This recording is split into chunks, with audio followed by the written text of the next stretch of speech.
이태원 참사에서 자식을 잃은 부모들은 아무리 시간이 지나도 그 당시의 시간에 계속 머물러 있을 수밖에 없습니다. 아이의 죽음이 억울하고 그 억울함에 대한 어떤 후속 조치조차 없었으니까요. 그러나 자기 자신이 죽지 않았고 자기 자식을 잃지 않은 다수의 사람들은 그런 그들을 지겨워합니다. 남에게 공감하지 못하고 냉소적인 사람들은 더더욱이 타인의 아픔에 대한 공감이 어렵죠. 도둑이 재발 저린다고 이 일이 혹시 자기들에게 한 가닥의 피해라도 될까봐 전전긍긍하는 정치 세력은 유가족이 몹시 걸리적거립니다. 그러한 쓰레기 같은 생각을 들키지 않으면서도 지지자들에게 편들어 달라고 하기 위해선 국민들과 유가족을 대립관계로 만들어 놓게 됩니다. 먼 옛날부터 속아왔던 보수 지지자들은 그 세력이 원하는 대로 기꺼이 유가족과 대립 갈등의 감정을 갖게 됩니다. 그리고 같은 계급의 같은 처지인 같은 국민인 유족을 비난합니다. 2018년 어느 날 뉴스에서 김용균이라는 청년이 일을 하다가 안타깝고 끔찍하게 사망을 했고 그 뉴스를 본 얼마 동안 고인에 대한 깊은 안타까움을 느꼈습니다. 그리고는 며칠이 지나 잊어버리고 또다시 나의 일상을 살았습니다. 그런데 한참이 지난 후 그의 어머니 김미숙님이 투사가 되어 매스컴에 나타나기 시작했습니다. 이전까지 나는 자식을 잃고 투사가 된 부모의 마음을 잘 알지 못했습니다. 이상하게 보이기까지 했습니다. 왜 안 하던 일을 갑자기 자식이 죽으니까 하는 걸까? 하는 의심이 되기도 했습니다. 자식이 죽지 않았더라면 그냥 정치에는 관심도 없이 사셨을 것 같은 아주 평범한 분이 갑자기 목소리를 높이고 피켓을 들고 시위를 하는 모습이 낯설기만 했습니다. 유난스럽게 보이기도 했습니다.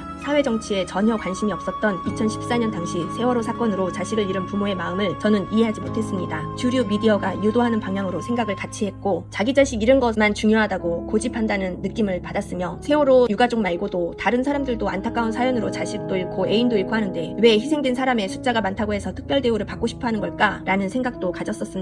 그런 유가족들이 이기적으로 보이기도 했지요. 김미숙님을 보면서 그제서야 자식을 잃고 나서 투사가 된 그녀들의 마음을 이해하고 싶었습니다. 이한열 열사의 어머니 배은심 여사 또한 아들을 잃은 뒤에 평생을 투사로 사셨던 것을 그 엄마의 마음을 이제는 나도 이해하고 싶었습니다. 유가족의 마음은 너무 억울한 것이었습니다. 물론 모든 죽음은 억울하기 마련이지만 왜 세월호 특별법 같은 것을 만들어서 재발 방지에 힘써달라고 외치는 것일까? 왜 책임 있는 자들의 처벌을 원하는 것일까? 그렇다고 죽은 자식이 살아 돌아오는 것도 아닌데 그러나 그들에게 있어서 자식에게 그나마 마지막으로 해줄 수 있는 것은 그 죽음이 헛되이 되지 않게 하는 것이었습니다. 그것 때문에 그들은 투사가 된 것입니다. 자식이 죽지 않았다면 평범하게 자신들의 소소한 일과를 살았을 텐데 말입니다. 그것은 지금 평범하게 살고 있는 우리의 모습이기도 합니다. 무슨 말인지 아시겠습니까? 우리도 그들과 같은 일을 겪으면 그 억울한 죽음이 한이 되고 사명이 되어서 싸우게 되어 있다는 것입니다. 우리가 현재 그 유가족의 마음을 피부로 느끼지 못하는 것은 아직 우리가 겪지 않았기 때문인 것이죠. 사람은 죽습니다. 사고든 질병이든 태어나는 것엔 순서가 있어도 가는 것에는 순서가 없다고 우리 모두는 언제 어떻게 죽을지 아무도 모릅니다. 어느 날 갑자기 사랑하는 누군가를 준비도 없이 떠나보내기도 하지요. 처음엔 믿을 수가 없을 겁니다. 그 다음은 그 사랑하는 이를 죽게 만든 원인에 대해서 알고 싶고 책임을 묻게 되는 것이 지극히 자연스러운 수순입니다. 그 원인이 아니었다면 사랑하는 가족을 잃지 않았을 테니까요. 사고로 가족을 떠나보내는 사람들은 모두 그 가해자를 찾아 충분히 따져먹고 처벌도 이루어지길 바라고 그렇게 해서 다시 되살릴 순 없지만 사랑하는 가족의 죽음이 헛되이 그리고 처참하게 무시되지 않도록 밝혀서 그 한을 풀어주고 싶어 합니다. 그래서 자식의 죽음에 부모는 그날부터 투사가 되어 그 죽음의 가해자를 찾으려 노력하는 것입니다. 자식을 잃게 된 부모가 이후의 삶이 무슨 의미와 희망이 있겠습니까? 그 죽음을 밝혀내야 비로소 그 부모는 그 자식을 가슴에 묻고 애도하고 살아갈 수 있는 것입니다. 자식이 죽지 않았다면 평범하게 자신들의 소소한 일과를 살았을 텐데 말입니다. 투사가 된 부모의 마음과 그들의 행동은 아직 그런 경험이 없는 다른 모든 이들에게 온전히 이해하기란 힘든 일인 겁니다. 자식이 죽고 나서야 사회의 부조리함을 실감한 부모들이 투사가 됩니다. 그런데 다르게 생각해봅시다. 그렇다면 나와 당신은 아직 사랑하는 사람을 억울하게 보내지 않았기 때문에 그들과는 거리가 멀게 살아가는 것입니다. 그런데 말입니다. 꼭 소 잃고서 외양간을 고쳐야 하는 것일까요? 거대한 정치 권력과 사회 자본 권력에 의해서 억울한 죽음이 반복되어 다시 발생하지 않게 하려면 아직 자식을 잃지 않은 우리도 이 문제를 조금 더 관심을 갖고 작게나마 도와야 하지 않겠습니까? 저도 자식을 키우는 입장으로서 내가 이런 사회 문제들에 무관심하다가 언젠가 나도 억울해지는 상황에 처한다면 다른 이들에게 연대해달라고 도와달라고 말을 못할 것 같습니다. 왜냐하면 나도 나의 일이 되기 전까지는 남의 아픔에 공감을 못했을 테니까요. 그래서 깨달은 지금부터라도 이렇게 유튜브를 하고 댓글로 목소리를 내고 하면서 가스라이팅 당하고 속아서 살아가는 사람들을 알게 해주려고 노력합니다. 힘과 권력이 없는 약한 사람들과 연대하려고 노력합니다. 거대한 권력과 자본이 없는 당신들도 그래야 합니다. 그 부모들이 원하는 것은 어떤 일확천금의 보상이 아닙니다. 죽은 자식을 살려내달라고 떼쓰는 것도 아닙니다. 권력도 물론 알고 있습니다. 그런데 불편하고 귀찮아요. 아까워요. 유가족이 자신들의 정치에 흠이 되었다고 생각해서 되려 분합니다. 그리고 사실 그 세력들은 국민들을 보호하려고 그 자리에 있기보다는 권력 자체만을 갖기 위해서 자신들이 특별 계급이라고 생각하며 사리사욕을 위해서 그 권력을 잡은 사람들인데 몇백 명의 얼굴도 모르는 일반 평범한 사람들의 죽음 따위가 가슴에 와닿겠습니까? 그저 귀찮은 골칫거리로밖에 여겨지지 않죠. 그들은 자신들의 자존심을 세우기 위해서 만약 전쟁을 벌이게 된다면 수백 수천만의 국민의 목숨을 사지로 내보내고 컴퓨터 전쟁 게임을 하듯이 우리를 아이템으로 써먹을 텐데요. 자신들은 안전한 벙커에서 지내면서 말이죠. 젤렌스키를 받지 않습니까? 푸틴을 받잖아요. 그들이 현장에 가서 싸우던가요? 죽는 건 누가 죽지요? 사욕을 위한 권력자들은 그렇습니다. 그런 그들이기 때문에 고등학생이 수백 명이 죽던 젊은이들이 길 가다가 수백이 죽던 아무런 타격감이 없는 것입니다. 감히 개돼지인 국민들이 자신들을 보고 책임을 지라고 하니 화가 날 수밖에 없죠. 그런데 그 개같은 마음을 내비치지 않으면서도 표바지로 이용할 국민들을 자신에게 유리하게끔 설득하기 위해서 어떤 방법을 쓸까요? 바로 유가족 자체를 오염시키겠죠. 그렇게 해서 국민들과 유가족을 분리시키는 것이죠.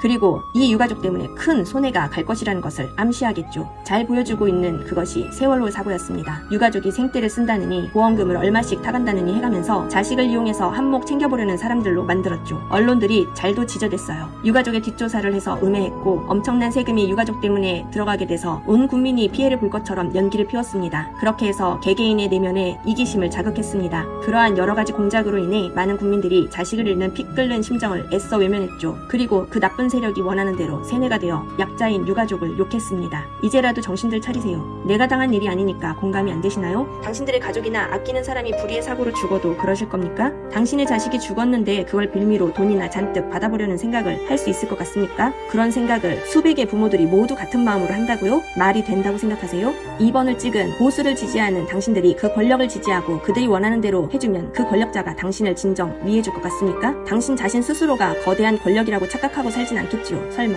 그런데 대체 왜 그러십니까? 극우라는 단어도 잔뜩 화장이 된 단어입니다. 극우가 아니라 극단적 이기심이에요. 자신들 소규모 외에는 다른 모든 것을 배척하고 혐오하는 것, 그게 좋아 보이십니까? 그런 자신들이 소외되는 처지가 될 수도 있다는 생각은 전혀 안 하지요. 대체 무슨 자신감입니까? 영화 같은 데를 보세요. 자신이 그런 처지가 될 줄 모르고 이기적으로 굴고 남에게 갖은 피해를 입히고 하다가 자신이 죽을 처지에 몰리면 살려달라고 남에게 빌지 않습니까? 다른 사람들에게 도움을 구하잖아요. 당신들이라고 다를 것 같습니까?